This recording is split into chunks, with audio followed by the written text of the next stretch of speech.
Olá, alunos, estudantes, tudo bem? Eu sou a professora Fernanda e a temática a ser abordada nesta aula é o pré-modernismo brasileiro.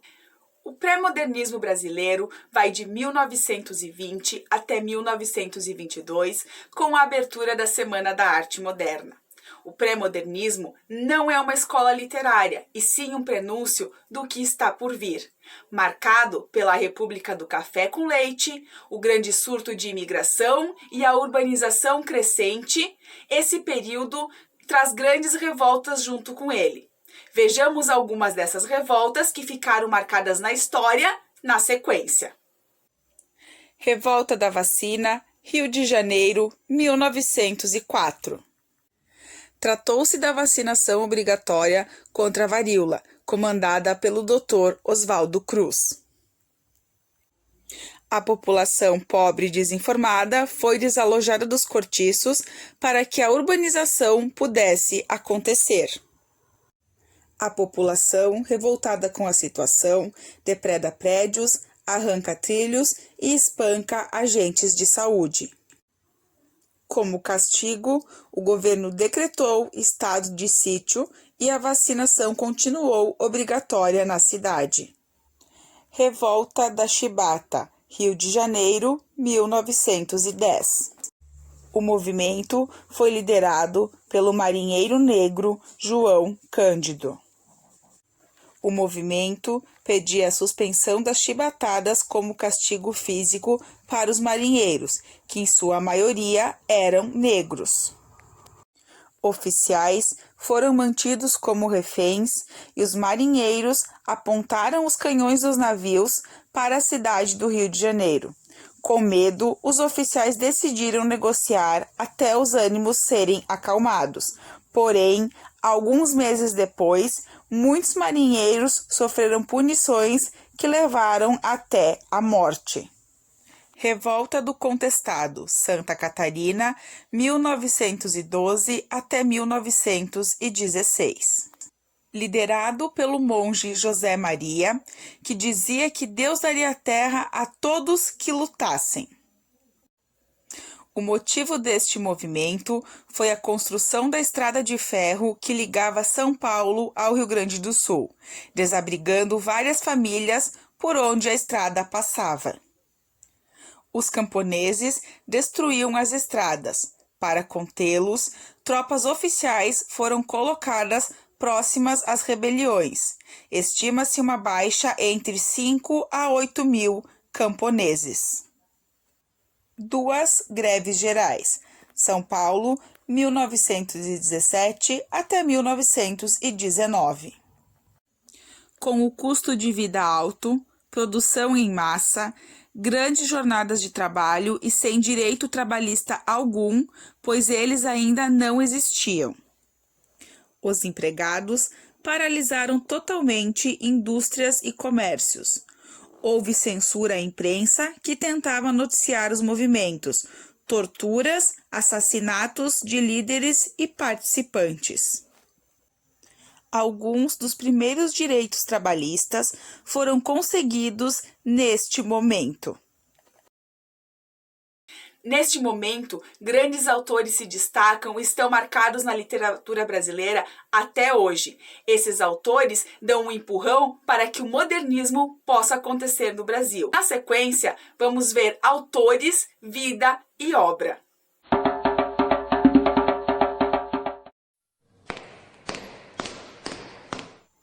Augusto dos Anjos nasceu na Paraíba, foi formado em Direito, ministrou aulas particulares de literatura brasileira e geografia, mudou-se para Minas Gerais e assumiu a diretoria de um grupo escolar. Morreu de pneumonia aos 30 anos. Escreveu um único livro de poesias intitulado Eu. Publicou seus poemas com temáticas fúnebres e de morte em periódicos até serem compilado em seu livro. A importância para a literatura brasileira da obra Eu é tentar captar os sentimentos humanos mais profundos em relação às temáticas sombrias e que atormentam as mentes das pessoas. É uma reflexão de assuntos do subconsciente que carrega uma linguagem voltada para a medicina e a biologia.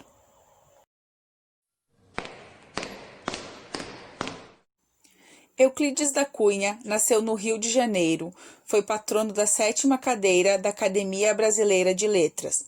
Cursou engenharia civil, formou-se em engenharia militar, matemática, ciências físicas e naturais.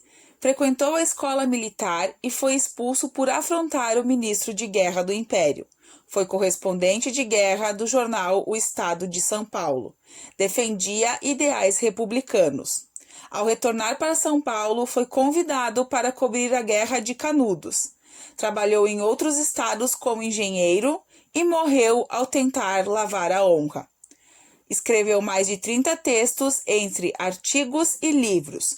Sua obra mais conhecida é Os Sertões, que narra a Guerra de Canudos e que foi publicada 5 anos depois do término da guerra. Dividido em 3 partes, A Terra relata um estudo geográfico e geológico do lugar, fazendo um relato completo do clima no sertão. O Homem, um estudo antropofológico e sociológico, colocando pontos importantes quanto à raça e à classe social que se estabeleceu no sertão. A Luta, estudo historiográfico das batalhas do exército e do povo da localidade de Canudos.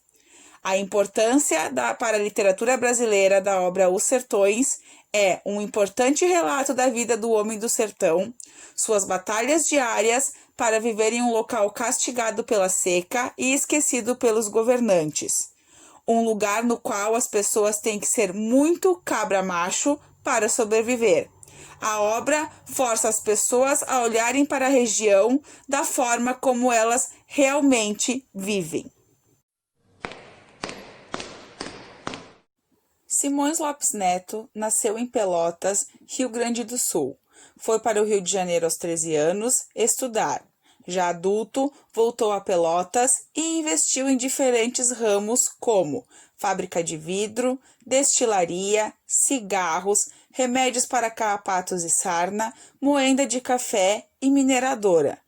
Em nenhum de seus negócios obteve sucesso e, para sobreviver, escrevia sobre o pseudônimo de Serafim Bemol para jornais locais. Morreu de úlcera perfurada. Ficou conhecido póstumamente. Suas obras incluem causos gaúchos e lendas. Contos gauchescos têm importância na literatura, pois fez com que o Rio Grande do Sul ficasse conhecido pelos seus costumes, culturas e crenças. Elevou o gaúcho a um patamar jamais visto antes. Preocupou-se com a representação do povo sul-riograndense e com a valorização das obras gaúchas. Monteiro Lobato nasceu em Taubaté, São Paulo. Foi alfabetizado pela mãe, escandalizou a sociedade por não fazer a primeira comunhão.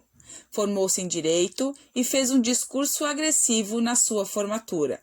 Foi escritor e editor. Primeiro e mais importante escritor infantil brasileiro, morreu de problemas cardíacos. Ficou conhecido pelas polêmicas causadas em relação a artigos enviados a jornais, enfatizou figuras esquecidas da sociedade e, de certa forma, evidenciou preconceitos em suas obras. É o mais conhecido pela literatura infantil, mas caracterizou um personagem que é conhecido nacionalmente, o Jeca Tatu. 2 de suas obras são de grande importância para a literatura, Urupês e O Sítio do Pica-Pau Amarelo. Urupês traz à tona a figura do caipira esquecido no interior do Brasil. Denuncia a falta de olhar do governo para com aquela gente. Mostra um estereótipo que a maioria dos brasileiros ainda vê no caboclo. Sítio do Pica-Pau Amarelo é uma idealização do imaginário infantil, que dá vida a animais, mas que, se pararmos para pensar, faz uma grande crítica social a diferentes camadas da sociedade. Lima Barreto nasceu no Rio de Janeiro, mestiço, filho de pais pobres. Ficou órfão de mãe, seu pai enlouqueceu. Ingressou na faculdade de engenharia, empregou-se na secretaria de guerra e escrevia para jornais. Alcoólatra, foi internado 2 vezes. morreu provavelmente de decorrência do alcoolismo. Com linguagem descuidada, valorizava os fatos históricos e costumes sociais. Sofria críticas por evidenciar a vida dos menos favorecidos em suas obras sem qualquer idealização. A importância para a literatura brasileira da obra Triste Fim de Policarpo Quaresma retrata a falta de valorização da cultura brasileira e o descaso com o que é nacional, assim como a preocupação da sociedade com a vida das pessoas e o que elas costumavam fazer em seu dia a dia. O fanismo é a principal característica do livro. Graça Aranha nasceu em São Luís do Maranhão, culturalmente bem instruído, formado em Direito, foi diplomata e juiz. Foi um dos fundadores da Academia Brasileira de Letras, mesmo sem nenhum livro publicado. Retirou-se da mesma por divergências. Foi muito influente na Semana da Arte Moderna em 1922. Faleceu no Rio de Janeiro. De estilo retórico e com grande uso de adjetivos, textos em prosa com anseios poéticos, tendências naturalistas na descrição dos cenários da obra. Canaã, uma de suas obras, tem grande importância para a literatura, pois foi um dos primeiros romances brasileiros a tratar das teorias da dominância étnica como tema central. Antecipa, assim, uma das mais complexas questões que atormentam o homem do século XX e XXI, a luta étnica. Canaã tem a principal abordagem, a imigração alemã para o Brasil. Queridos alunos, eu espero que vocês tenham aprendido um pouquinho mais sobre o pré-modernismo no Brasil. Qualquer dúvida, estou à disposição no